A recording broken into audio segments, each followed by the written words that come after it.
Well, good morning, guys. Yeah, it's starting to get lighter so we can really see what has come to central Illinois, and snow it has. I am along US 51 in South Shores in Decatur. We've officially made it to Jacksonville, North Carolina, and guys, let me tell you, Tropical Storm Michael was nothing to mess with, and we definitely hit it on our way down. The 4 men are facing federal hate crime charges in Minnesota, but that case won't be heard until their trial ends in central Illinois. Meredith, a lot of things have started to wrap up now in Huff Hall, so this was the area where students can come that didn't have that golden ticket. Luckily, no law enforcement officers were injured in the search.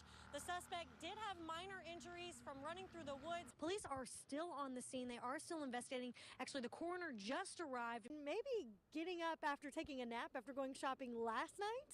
That's what a lot of people I've talked to this morning. I'm at Menards in Forsyth. I have been out. I even had to pull my hair back. I've been out here supervising. You're working hard, yeah. Yes, and when I say supervising, I mean taste testing.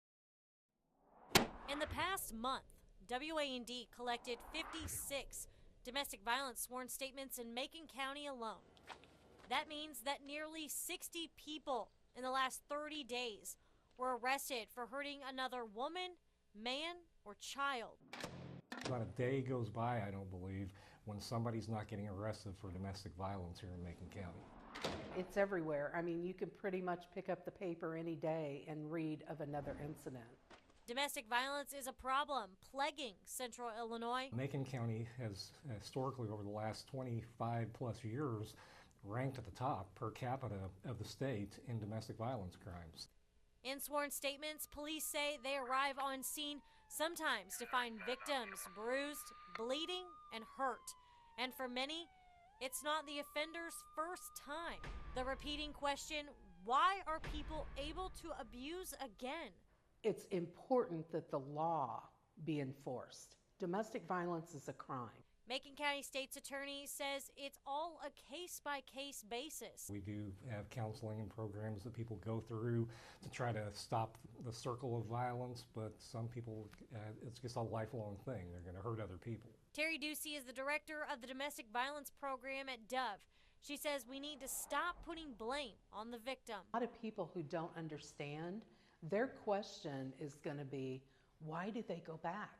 Why don't they just leave? Get that question changed to, if you could ask, what are the barriers that are keeping them there? In 2017, Dove served nearly 550 adults and just more than 100 kids that were abused. Remember, those are the ones we know, not the ones who haven't come to us yet.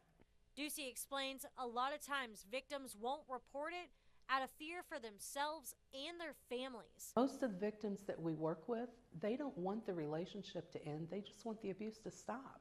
Dove Incorporated says every 9 seconds, someone is abused. There's never, ever a justifiable reason for abuse.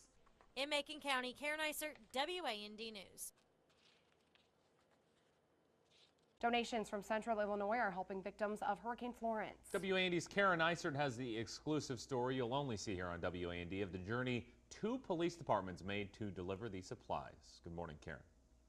Well, good morning, Matt and Meredith. I had the opportunity to travel over 1,000 miles with the Spalding and Williamsville Police Departments as they delivered all of the supplies they collected for victims of Hurricane Florence. Huge impact. It's been a great culmination of a lot of communities coming together to help out people in need. With 2 box trucks and a trailer loaded, the Spalding and Williamsville Police Department made a nearly 20-hour journey to Jacksonville, North Carolina, all to help victims of Hurricane Florence. Here in Jacksonville, we had 24 inches. Some got as much as 30 inches of rain, and so the flooding was devastating. Jacksonville was just one of many areas along the East Coast to get hit by Hurricane Florence.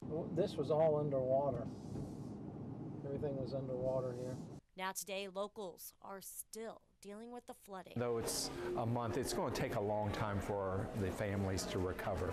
While Jacksonville locals clean up and assess their damages, Central Illinois saw a need and stepped up to help, collecting thousands of pounds of supplies. Though you may not see it, our community did get hit pretty hard.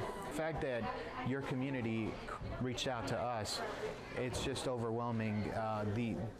when I got the call from Chief Hilliard, I couldn't even believe that someone from Illinois even knew that Jacksonville existed. It shows that the Christian spirit is still alive. People want to help each other.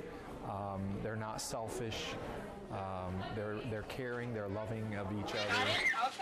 Infant of Prague Catholic Church is one of many hubs for relief supplies. Officials say with everything donated by neighbors in central Illinois, they can help over 250 people. Although we're a Catholic church, we service everybody in our community, and that's something that we've always been proud of doing.